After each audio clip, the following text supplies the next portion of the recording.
ദൈവത്തിന് മഹത്വം.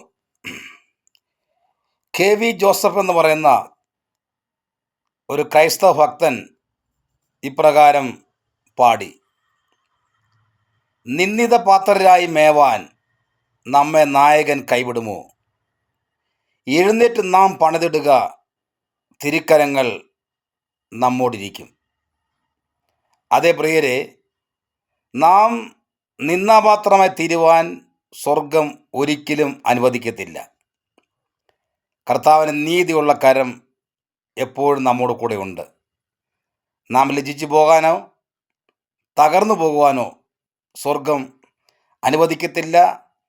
ഇന്നത്തെ ഈ പ്രയാസങ്ങളൊക്കെ ഒരു നിഴൽ പോലെ മാറിപ്പോകും. യെശയ്യാപ്രവാചകന്റെ പുസ്തകം 41 അധ്യായം അതിൻ്റെ 10 വാക്യം വായിക്കുമ്പോൾ നാം ഇങ്ങനെയാണ് വായിക്കുന്നത്: നീ ഭയപ്പെടേണ്ട, ഞാൻ നിന്നോട് കൂടെയുണ്ട്. ഭ്രമിച്ചു നോക്കേണ്ട, ഞാൻ നിന്റെ ദൈവമാകുന്നു. ഞാൻ നിന്നെ ശക്തീകരിക്കും, ഞാൻ നിന്നെ സഹായിക്കും. എൻ്റെ നീതിയുള്ള വലങ്കൈ കൊണ്ട് ഞാൻ നിന്നെ താങ്ങും. കർത്താവിൻ്റെ നീതിയുള്ള വലങ്കൈ കൊണ്ട് നമ്മെ താങ്ങി നടത്തും. പ്രാർത്ഥിക്കാം.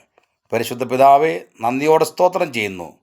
ഈ വാക്കുകൾ കേട്ട അവിടുത്തെ മക്കളെ അങ്ങയുടെ നാമത്തിൽ അനുഗ്രഹിച്ച് പ്രാർത്ഥിക്കുന്നു. ഞങ്ങൾ ഒരിക്കലും ലജ്ജിതരായി തീരുവാൻ അനുവദിക്കരുതെന്ന് പ്രാർത്ഥിക്കുന്നു. അങ്ങയുടെ കരങ്ങളിൽ ഞങ്ങളെ വഹിക്കുന്നതിനായി സ്തോത്രം. പ്രാർത്ഥനയുടെ കൃപയ്ക്കാട് നന്ദി പറയുന്നു. യേശു ക്രിസ്തുവിൻ്റെ വലിയ നാമത്തിൽ പ്രാർത്ഥന കേൾക്കണം സ്വർഗസ്ഥ പിതാവേ. ആമേൻ, ആമേൻ, ആമേൻ.